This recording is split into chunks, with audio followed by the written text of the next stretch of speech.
Okay, ladies and gentlemen, please be seated as we're about to begin. Okay. Good afternoon, ladies and gentlemen, esteemed guests and conference participants.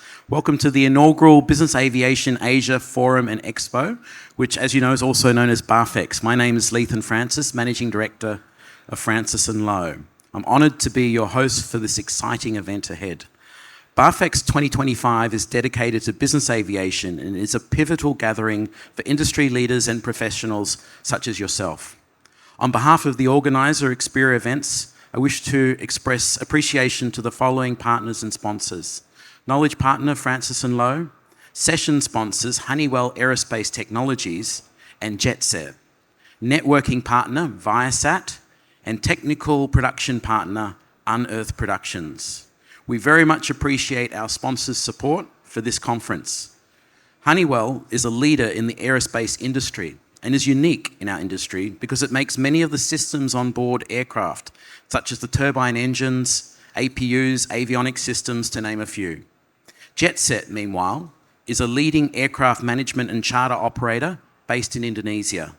And Viasat is a leading satellite communications company. Please give a round of applause for our sponsors. Thank you. Now, just a few technical housekeeping matters. Before we start the conference, kindly ensure that your mobile devices are on silent mode. And to kick off this afternoon's program, we are pleased to have Phil Balmer, Chairman of the Asian Business Aviation Association, to give the opening address. Please give a warm welcome to Phil.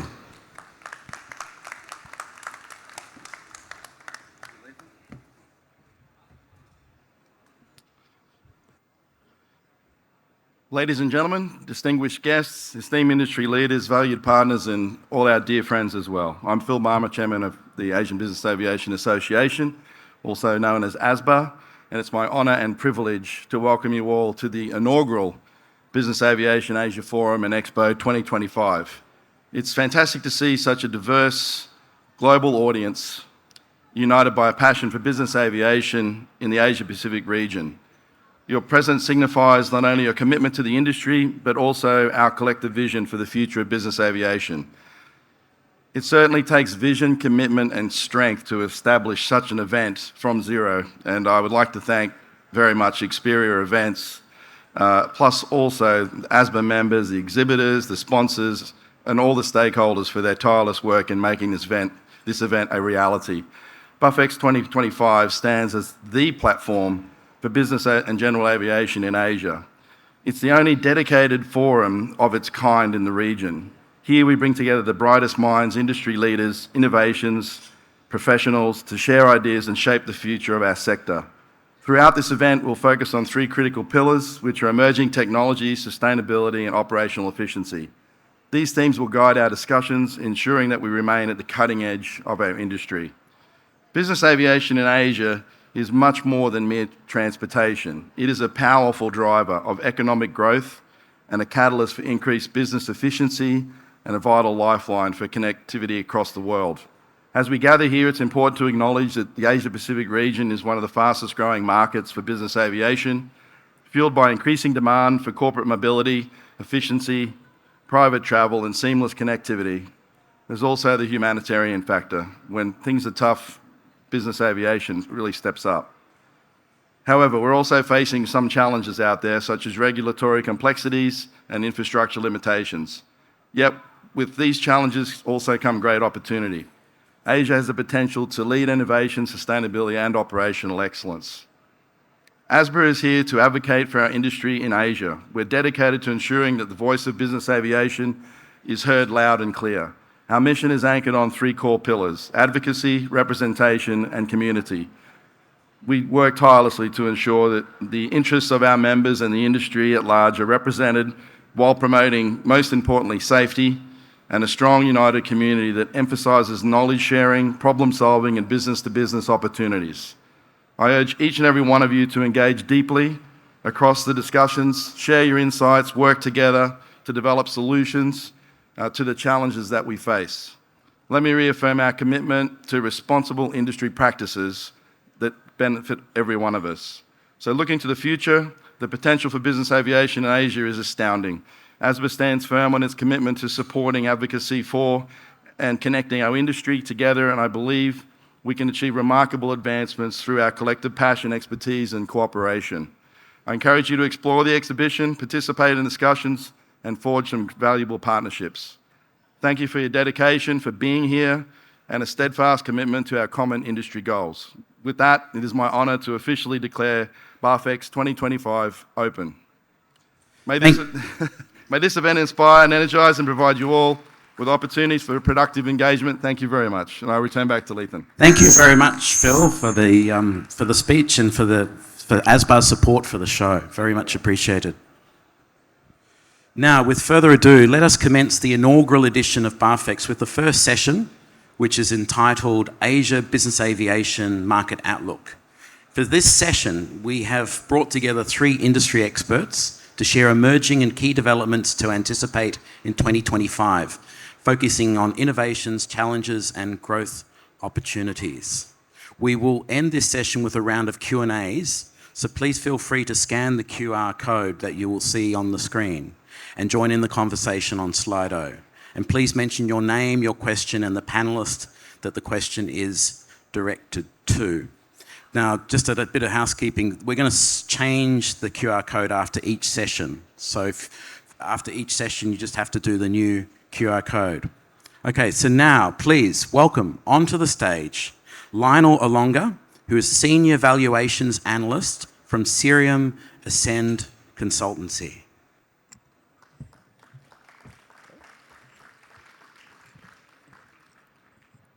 Thank you, Leithen. Am I okay on sound? Okay. Thank you very much, everyone, for joining us today for the inaugural BAAFEx conference. I will just start off by essentially setting the scene, and I will pass over to my colleague Dennis and my other industry colleague Paul, and they'll talk about different aspects within the aviation market for APAC. So, a slight disclaimer, don't hold on to every single word that I say, but I'm going to use data, so you can rely on the data, so you can trust what I say. So I'm going to give you a little introduction on Cirium Ascend Consultancy and what we are involved in the space. So as a unique practitioner within the aviation finance space, we are an appraiser, and we are independent. And what I mean by that is we provide our services to market participants like yourselves, but we bear no interest in any of the assets that we appraise or research and so forth. We have been trusted by banks, financiers, and high net individuals, and we have an unparalleled data set stretching back to the 60s. We are a global team. I'm based in Hong Kong for Asia Pacific, and we also have our London headquarters, and we also have our US team. Oh. Thank you.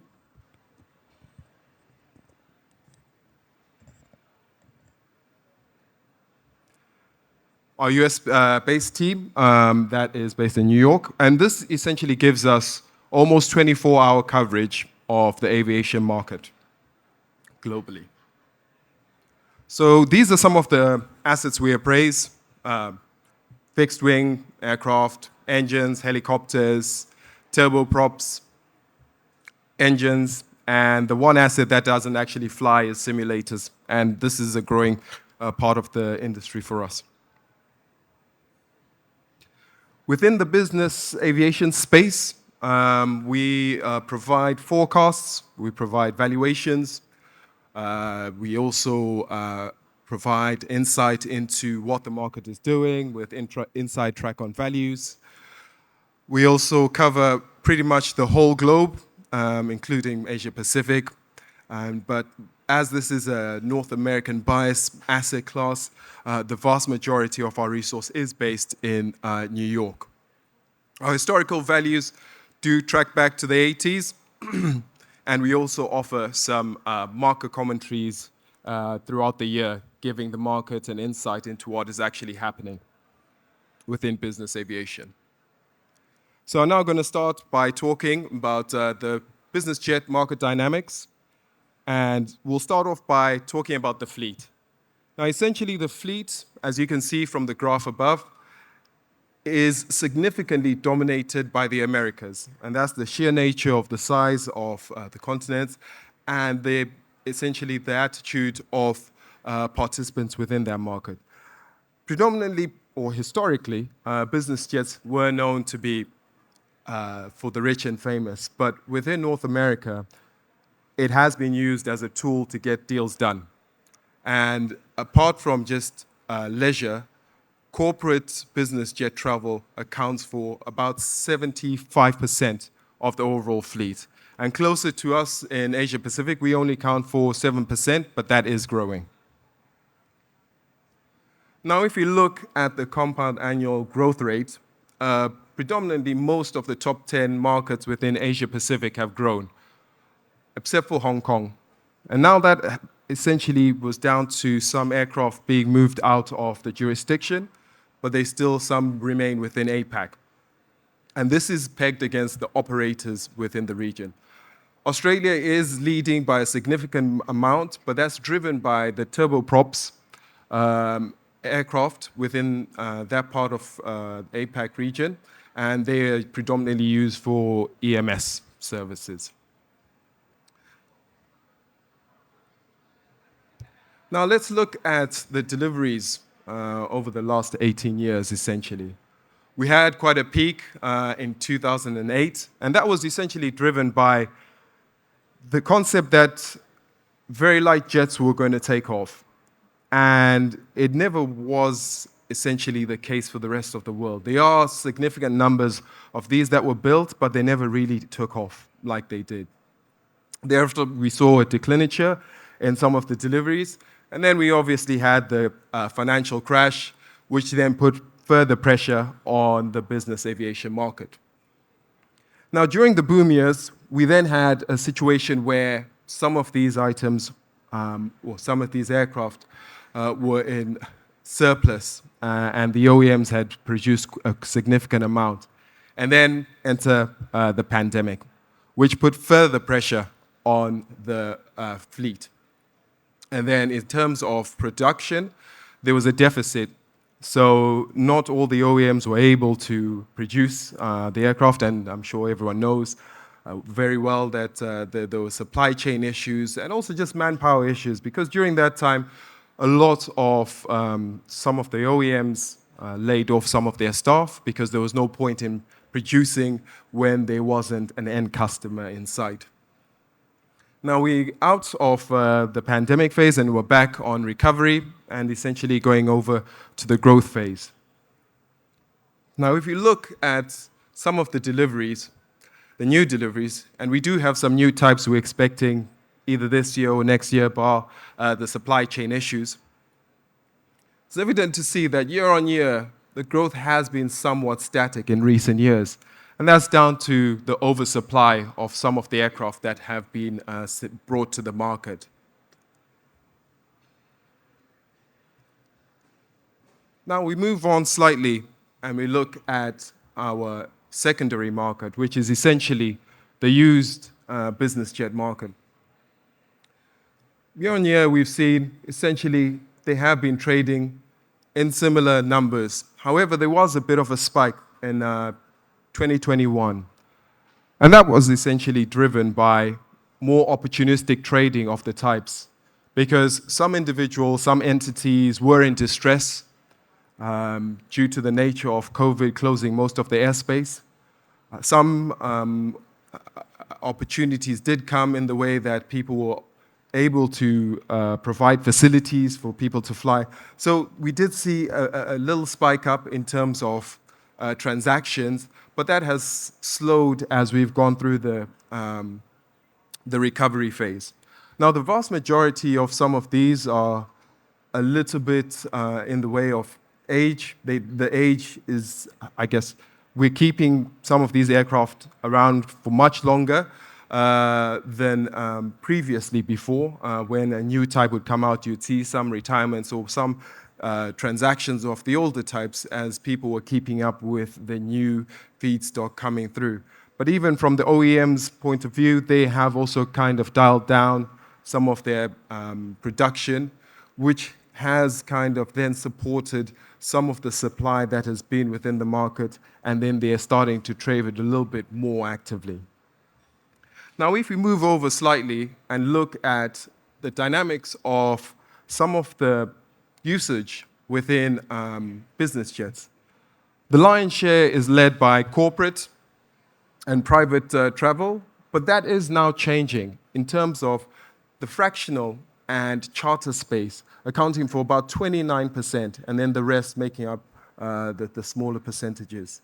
Within Asia Pacific, we have seen this, and you are seeing the developments within Asia Pacific with more FBOs, more managers, more operators coming into the region, because there is a need, and they are looking to really maximize this option for owners. Because predominantly previously, shall I say, in the old years, most of the assets were owned outright by private individuals, but the attitude to that has been changing. When we look at aspects like GDP for Asia Pacific, I think we are looking quite positive. India is at 6%, China's not far behind with about 5%. So most of the owners and operators of these need to be within the region to look for more opportunities, and assets are being used as part of businesses to get deals done. And this is only going to continue the growth of the fractional and charter market. Don't get me wrong, I mean, the corporate and the private are still strong, nevertheless, but for a fractional owner, it just means that for them getting into the space of utilizing a business jet, the cost of entry is much lower. But now the products that are offered by some of you in the crowd allows for guaranteed utilization throughout the year for whichever mission you may need. And that just means that is probably going to grow as the years get on. Now, as I summarize and pass over to Dennis shortly, these are just some of the key points that I just wanted to raise. Although Asia Pacific only accounts for 7% of the global fleet, it will likely grow. The recovery is happening, but not as fast as we would like. Of course, the deliveries are going to start to ramp up, but I do think that most of the OEMs are exercising caution, because we have seen some issues in terms of quality, on the commercial side for sure, supply chain issues, which have hampered some of these. And now once we start to see some of those come back in terms of the deliveries rates go up, then we'll probably see a lot more trading in the secondary space as well. In terms of values, the values have retained so far, but that may change if we see a ramp up in production. And that essentially brings me to the end of my session, and I will give Dennis 3 minutes back, and I'll pass over to him. Thank you very much, Lionel, for that very detailed presentation. So I'm going to welcome onto the stage Dennis Lau, Consultancy Services Director for Asian Sky Group, to share his insights. And this is a much anticipated presentation. Okay. That's okay. Okay, thank you very much. And the click is... okay, fine. Okay. Thank you very much. Thanks for joining my session here. So what we heard from Lionel is more of a global perspective. So here at Asian Sky Group, our research and work is very much focused on the Asia-Pacific region. So we're going to take a more detailed look at this region and looking at more detail into the different locations and different aircraft types. So before I start, again, a quick introduction to Asian Sky Group. So we are a business and general aviation consultancy firm based in Hong Kong, headquartered in Hong Kong, with presence throughout the Asia-Pacific region. And using our local knowledge here in Asia-Pacific, we're able to reach out to global customers worldwide. We're an award-winning company multiple times through both our media services, and also we were awarded Best Business Service Provider by ASBA earlier this year. End of last year. So our four main business areas, of course, aircraft sales and acquisitions. We offer full transactional support for business jets and general aviation, and also in the helicopter sector. Aviation consulting, that's down to desktop research. We can do market forecasts, aircraft selection,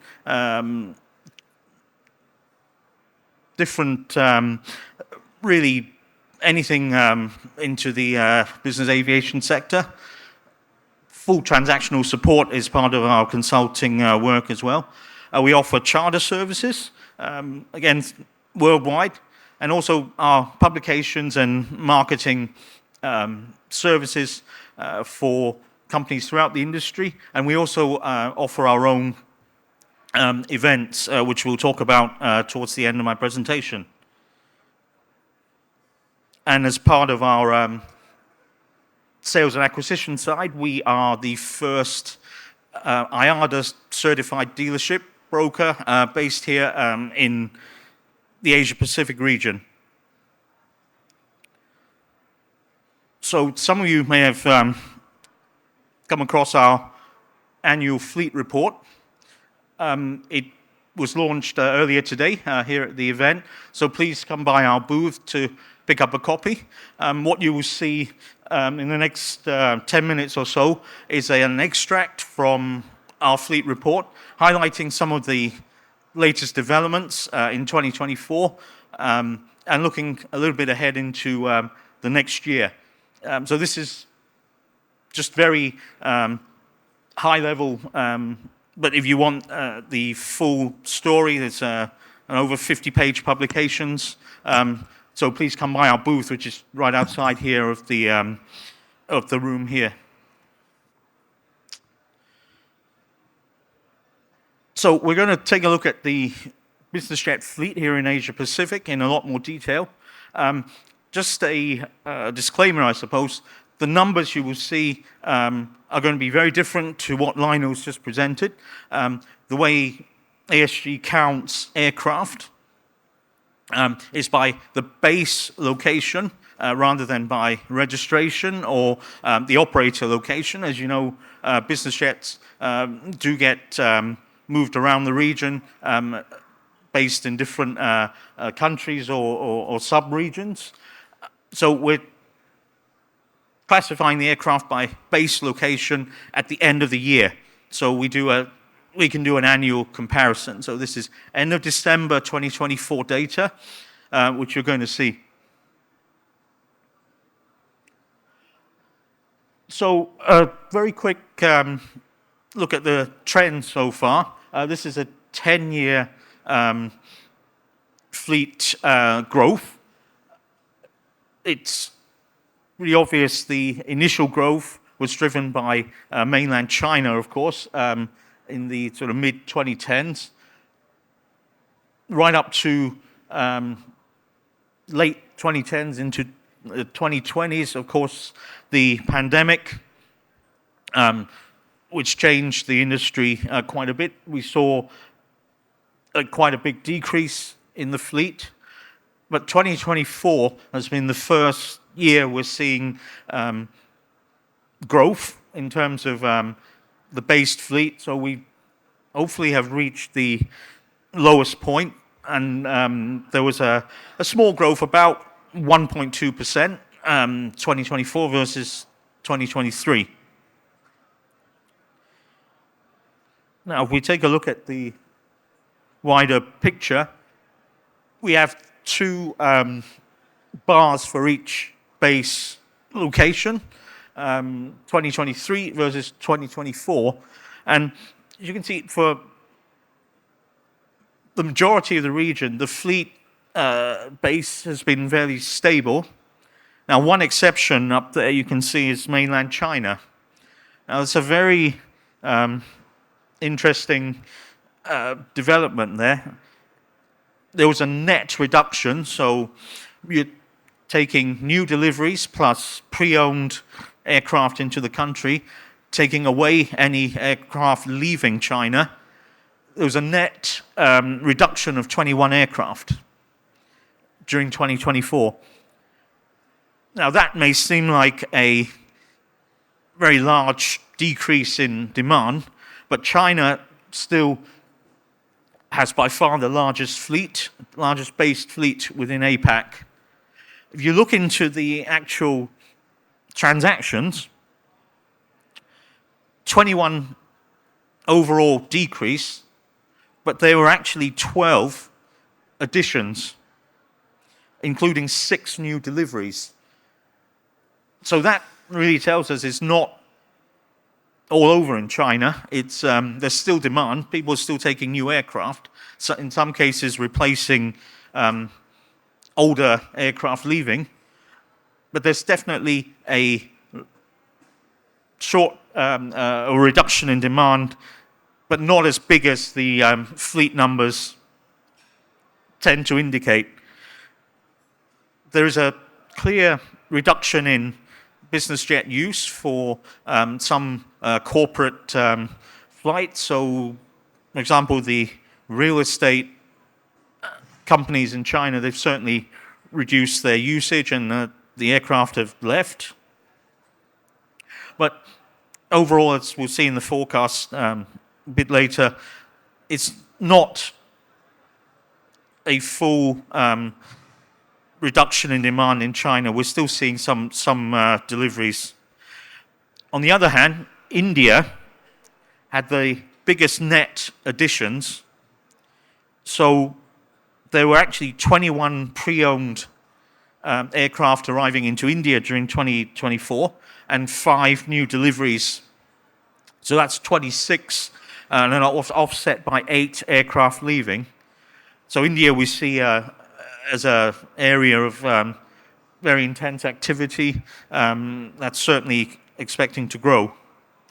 Here in Singapore, in terms of based aircraft, there was a net addition of 11 jets during 2024, and many of these were relocated from other bases in the APAC region. As you can see, the other base locations are pretty much unchanged. Now let's move on to the different types of aircraft. And the main story here is long-range aircraft still dominate the Asia-Pacific fleet. Despite many flights being regional only, customer preference or owner preference is certainly for long-range, large cabin aircraft. So around 1/3 of the fleet were long-range jets, and if you add the corporate airliners, the ACJs and the BBJs, that's an extra 7% of the fleet. You look at new deliveries over there on the right. The Gulfstream G650 clearly dominating, despite approaching the end of its production run. And there are in fact over 110 Gulfstream G650s based here in Asia Pacific. The Global 7500, newer to the market, 39 in Asia Pacific based now, and the first 2 Gulfstream 700s were delivered before the end of 2024. Now it's worth noting the third type up there, the PC-24, has been doing very well. 7 new deliveries into Asia Pacific during 2024. Started with the Royal Flying Doctor in Australia as an EMS aircraft back in 2018, but now it's with corporate and charter operators in Japan, India, Philippines, and also Australia.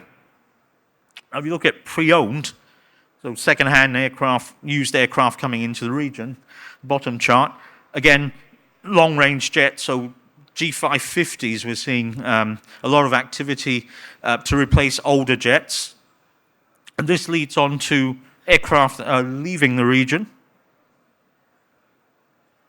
So these are the jets which left the region to be based elsewhere or retired. G550, the second most popular type overall in Asia Pacific, is again very interesting. You saw 10 coming into the region, but also 11 leaving. This is a result of upgrades, so owners now taking perhaps a 650 to replace a 550, and then 550s coming into the region to replace older Globals, Falcons, or smaller G450s, that sort of thing. So the next item we can look at is the registration side of things. As you know, a lot of business jets are registered offshore, of course, for tax purposes and so on. So in our data, it shows 37% of the fleet at the end of 2024 were registered offshore. And there's a big contrast between different locations. As you can see, some of them, Korea, for example, over 90% of their fleet are locally registered with very few offshore. Of course, Singapore is an exception. There's no Singapore-registered jets. So everything is basically offshore on the American register. So just a quick look at the offshore register. Now this is an interesting development that we can share. The San Marino register, so T7- is now the most popular Asia-Pacific based fleet in terms of offshore registration. It overtook the more traditional offshore of the Cayman Islands. So 46%, almost half of the Asia-Pacific fleet that's offshore registered are now San Marino registered. And we expect this to continue into the coming years. It certainly seems very popular. Just to finish quickly, to look at 2025, I think it will be a continuation of 2024, continued recovery and consolidation after the pandemic. A lot of markets are coming back. Fleet replacements will be mostly on the long-range side again. More China reductions as expected, but as I say, it's not the end of the opportunities in China. There's still demand. And the demand in India, again, increasing probably more than any other location as we've seen. So just to end, I'd like to introduce our events side of things. Look forward to seeing many of you here at our next Asian Sky Forum, which is going to be in Bangkok in Thailand at the end of June. We've had 2 very successful forums in the past 2 years, which I see some of you have attended. So our next one is in Bangkok, and we look forward to seeing many of you there. That's all I have for today. Thank you very much. Thank you very much, Dennis, for sharing your valuable insights. And may I invite you back to your seat in the audience. Now let us put our hands together for our final speaker of this session, which is Paul Burton, Aviation Week Networking Managing Director for Asia Pacific. Paul. Thank you very much for the kind invitation to address you today. My name is Paul Burton, and I am the Managing Director of Aviation Week Network for Asia Pacific region, based here in Singapore.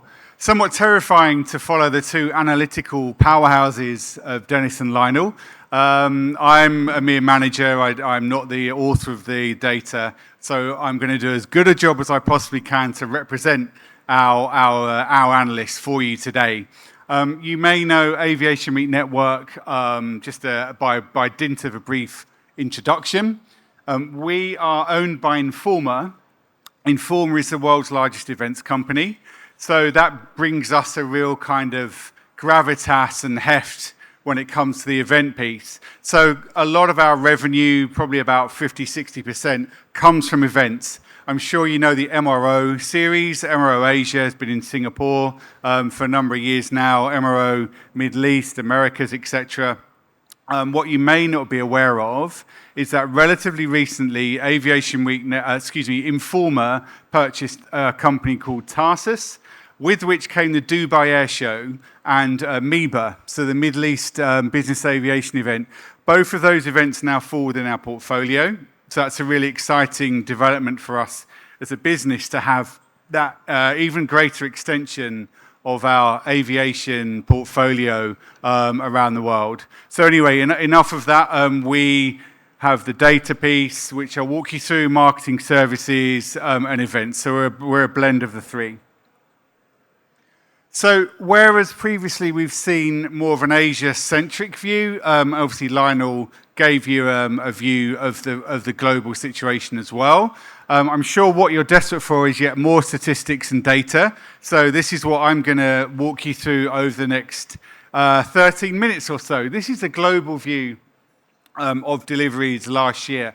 So we have around just over 1,100 of new deliveries. And I thought it would be interesting to split it down by the OEMs for you, give you a slightly different view.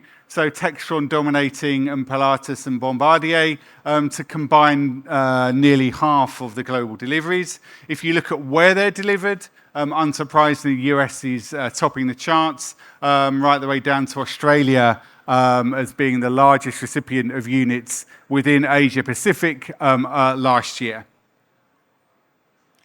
Another data set that we have that I don't think we've seen yet today is around aircraft utilization. So how heavily are these aircraft being flown around the world?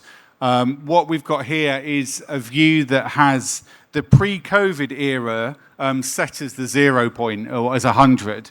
And we can see here how the different types of jet have come back into utilization over the past few years. Sorry, it's tough for me to see from here, but we've got the multi-engine turboprops kind of at the bottom of the pile in the last year, and the others are kind of vying for supremacy, but all of them really from about March, April 21 onwards have been at over 120% of their utilization rate pre-COVID. So this is a sector that has come back relatively quickly.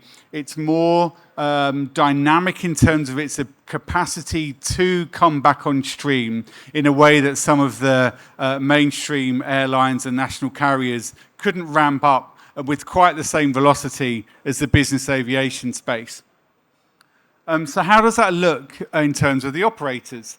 So over the past 2 years or so, we can see there's been a real spike, for example, with VistaJet around a year or so ago, where they were over 150% of utilization compared to the pre-COVID era.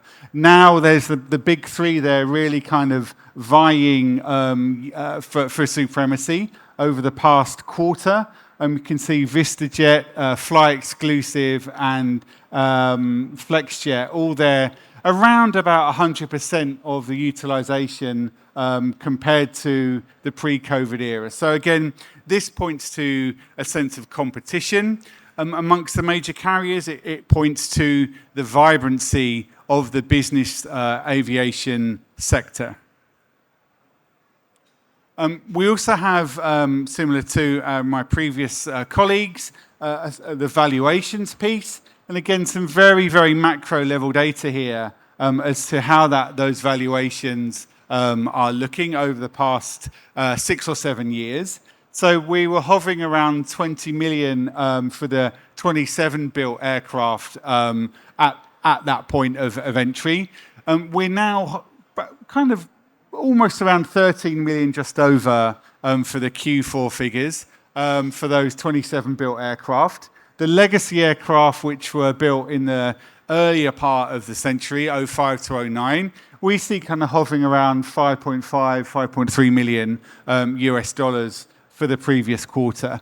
So those larger medium jets, the Globals and Citation 750s, lost the most value, catching up with a decline in some of those smaller jets.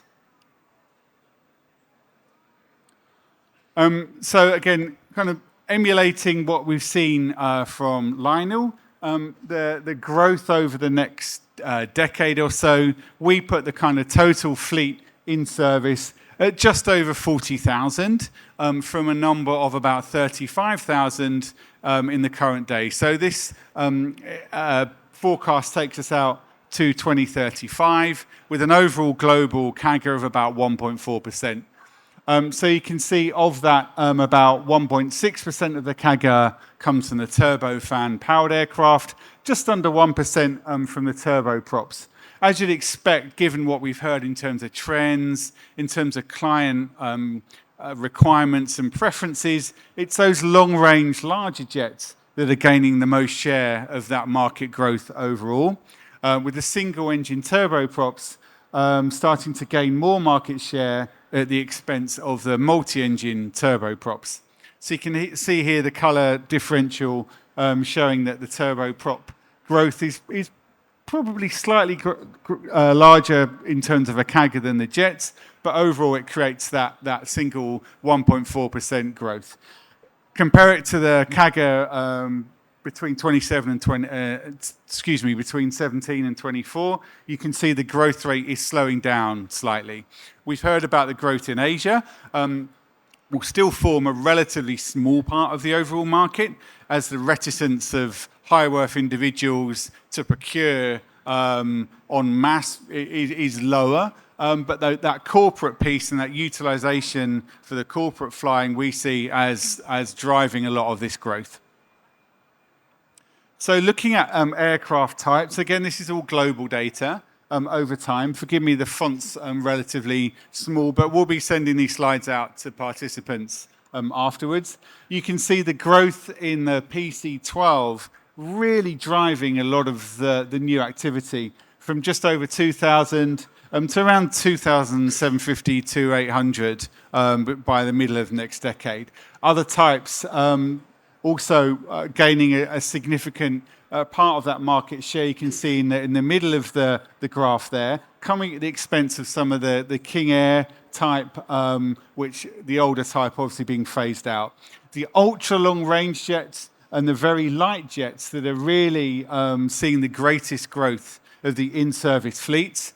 The numbers of multi-engine turboprops and mid-size projected to fall significantly.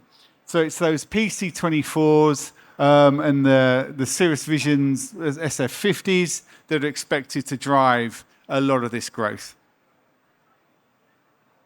So how does that translate in terms of the fleet share? Relatively static. Obviously, the North America primacy we know, and that's not going away anywhere. There's small jets going down a percentage points in favour of the larger jets. And the multi-engine turboprops declining quite considerably by up to 5 percentage points over the forecast window.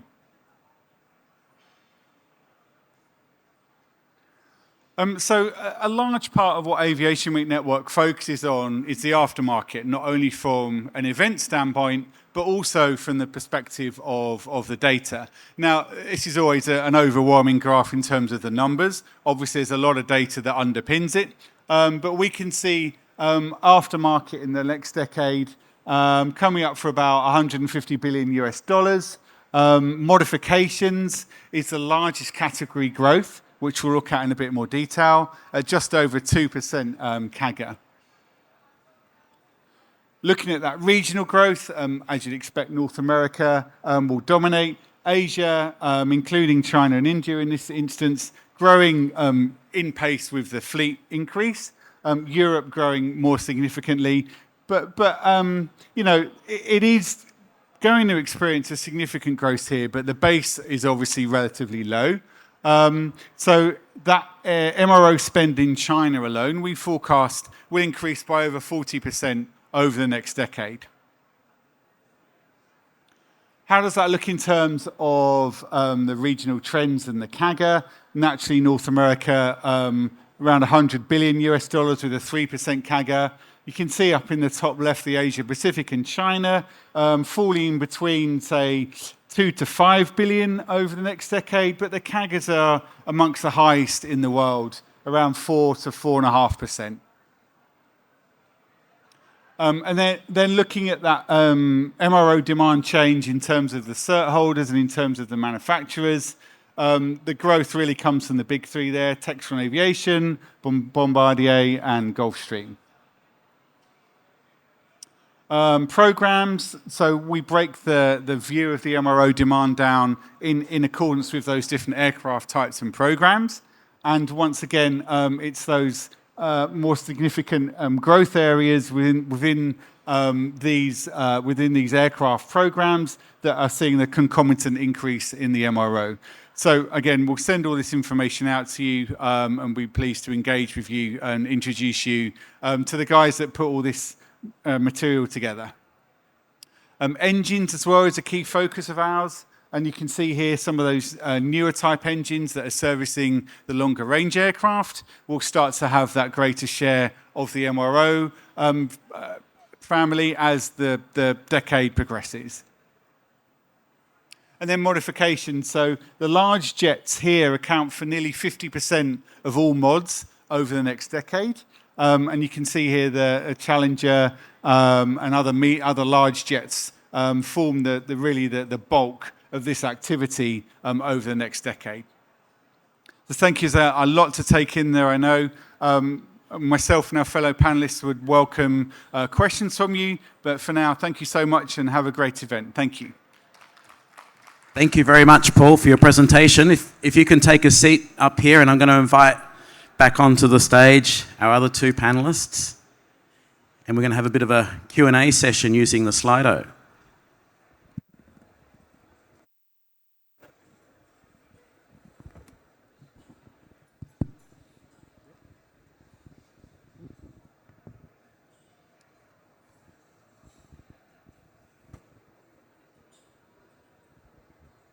I'm going to keep using this handheld mic because it's a lot easier.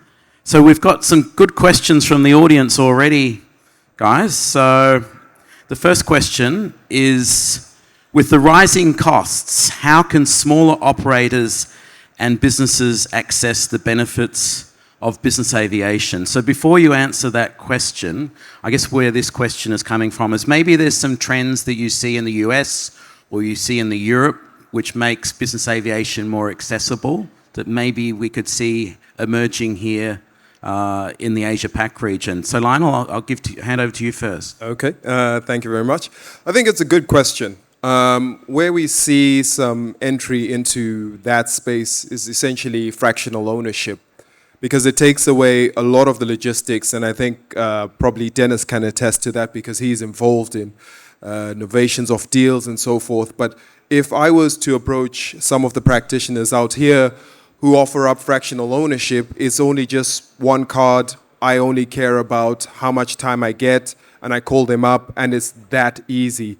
So I think cost-wise, it has come down in terms of the more aircraft that are within APAC, the more that are going to be utilized within that space. Because even for an asset owner, there's an additional cost of operating that aircraft. If you're not flying it, it's still going to need some maintenance of sorts. So those costs can be mitigated by asking for a manager to look after it and send it out for fractional ownership. So I do think that is the value proposition.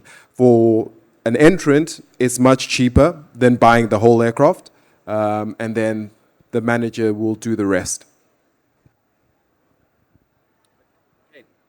I think, as Lionel mentioned, the fractional ownership and other products like this, I think here in Asia Pacific, different to North America or Europe, is the lack of options for users who may want a lower cost option of chartering jet cards, fractional ownership, because the operating environment is actually very different here in Asia. Flight permissions, landing slots, and that sort of thing make some of these products potentially quite difficult to offer compared to, say, North America, which is very easy. You have a jet card or you're in a program. You just ring up and order your aircraft. So I think that's one of the prevailing issues for now, which unfortunately is hard to change given the environment of the operating environment in the region. Thanks a lot, Dennis. Paul, have you... Just very briefly, it's those cross-jurisdictional challenges that I think make it so difficult to enter the market. And we hope to see an escalation or pace in the fractional ownership, because that really is the way, I think, to enter the market in any region. But, you can own, that fractional ownership won't translate to utilization if you still have all those issues crossing the different jurisdictions. Thanks very much, Paul. So the next question is a bit of a broad one, but the good thing about a broad question is there's so many different ways to answer it. So the question we have here is, what are the areas worth paying attention to in terms of growth of the Asia-Pacific market for the development of the industry? So who wants to start with that? I'll repeat it again. What are the areas to focus on, or what areas should we be looking out for that will be integral to the growth of the industry? I'll just start very briefly, and I think let's just look at one sector, which is luxury travel. And I think there's a number of destinations now that are wanting to gain more traction from that market. And if there's a high net worth individual or corporate retreat, for example, this is an increasingly attractive destination for that kind of travel. And utilizing business aviation as a means to achieve that, I think, could be an attractive point to look out for.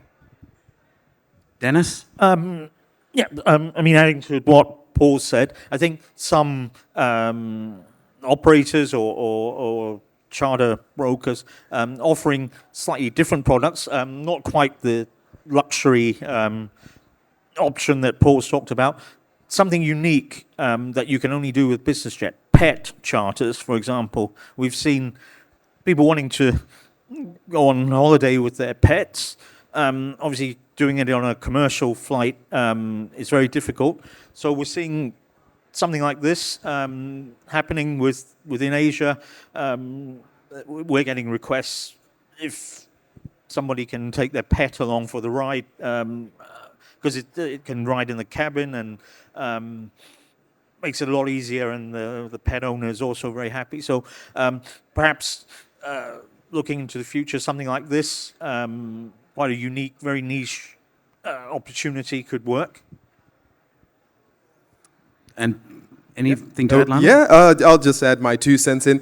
I do agree with Dennis. Essentially, I think that pet chartering facilitation was great, and I think we saw a lot of that in Hong Kong during the pandemic. It was very, very popular. So high net worth individuals were able to fly out their pets and so forth.